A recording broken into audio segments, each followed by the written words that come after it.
We are starting an industry. There's no pumpkin seeds grown for eating here in Australia.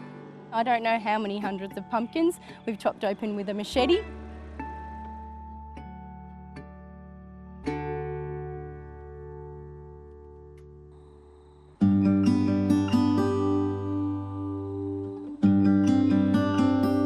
The Ovens Valley winds its way beneath the base of the Victorian Alps.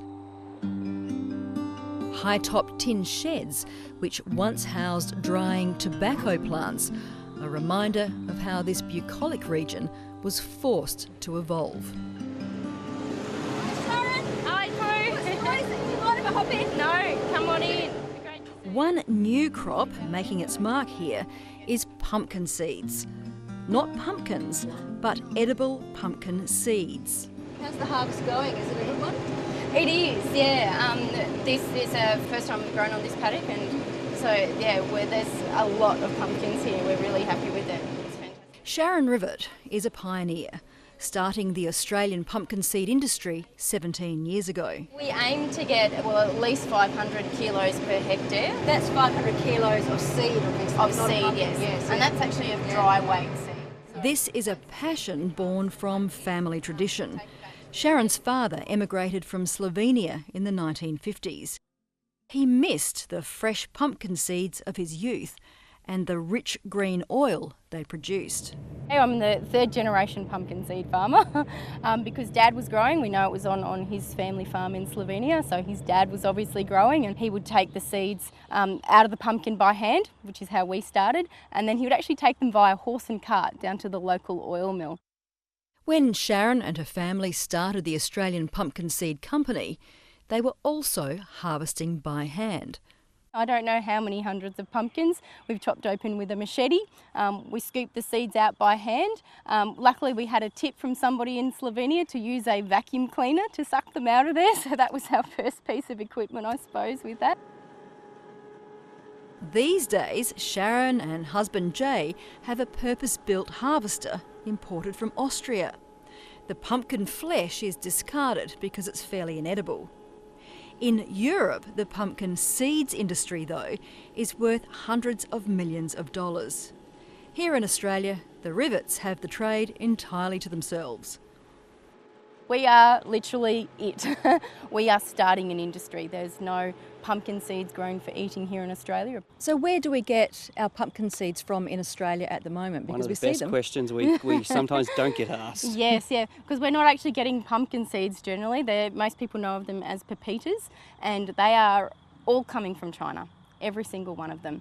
So they're used in all breads, mueslis, commercially, muesli bars, generally what people see in the supermarket. They're all pepitas from China.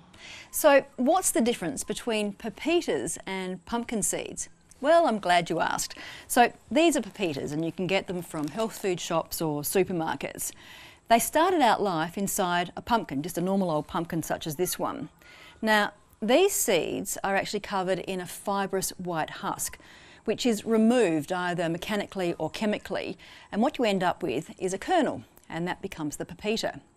What Sharon and Jay grow is this kind of pumpkin, and it has a green seed without the husk, and it's edible just as it is.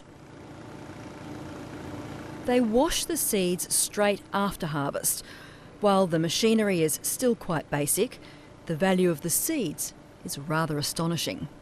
Retailing from $42 a kilogram, we've been told a pallet is worth more than $30,000.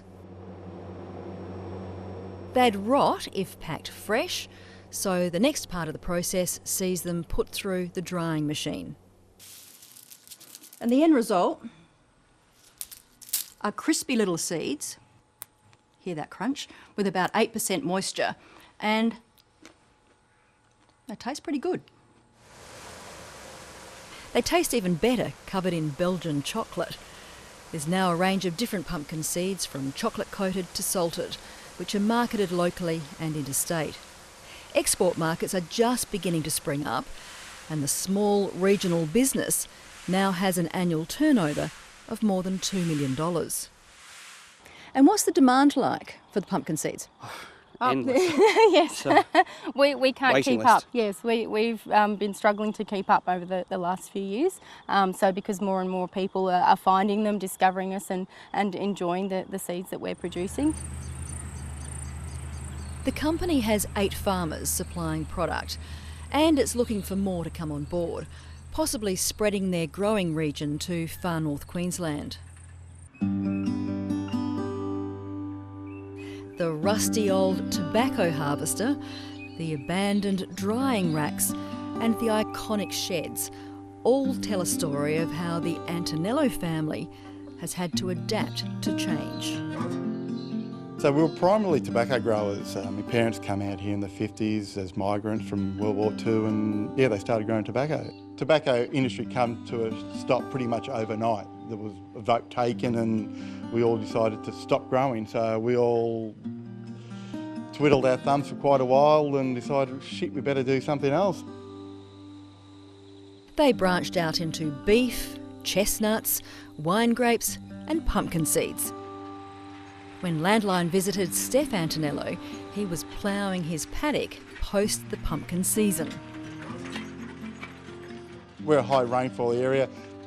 Land here is very expensive, so we try to utilise it as much as we can. And pumpkins, it's a very short time from planting to actual harvest, and we can double crop all that paddock, as we can plant a crop of annual ryegrass and still get feed for the cattle in winter and silage cut before we're ready to plant again in October, November. These Styrian variety pumpkin seedlings are planted in mid-spring after the last frost. They're fast growing and are harvested just 4 months later. Sharon and Jay were new to farming in this region when they first started planting pumpkins, and they leaned heavily on generational farmers like the Antonellos. The Antonellos have been fantastic in helping us actually getting the pumpkins growing here because they understand the soils around this area, the seasons, the climate. They're very good farmers and so some of the processes that we now do is all because of them. You halve the profits and double the expenses before you weigh up anything. And they were open to new ideas and suggestions, and we said, oh, well, we'll give it a go. And ever since then, we've been growing pumpkin seeds for them. So far, we've just looked at the whole pumpkin seeds, but about a quarter of this year's 40-tonne harvest will actually be pressed into oil. It takes about 30 pumpkins to make just 1 litre. Pumpkin seed oil is prized. They call it green gold in Slovenia because it is such a wonderful oil in flavour and also its health properties. So we should have a taste then. We should. It looks great. It's very green. You go first.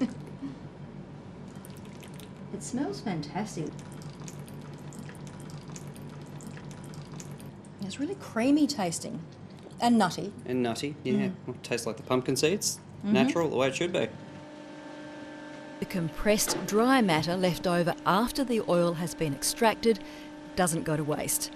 With the highest protein of any seed meal, it's marketed as a supplement to athletes and an ingredient in pet food. But it's the nutty flavoured oil which has chefs fired up. Okay, so we've got this really lean venison meat, so we're just going to add some pumpkin oil to that just to give it some more depth and backbone. At his restaurant and distillery in nearby Bright, Hamish Nugent is relishing this unique local product.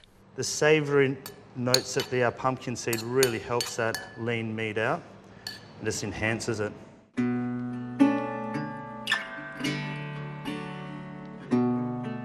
As with all new industries, paving the way has not always been easy for this enterprising family.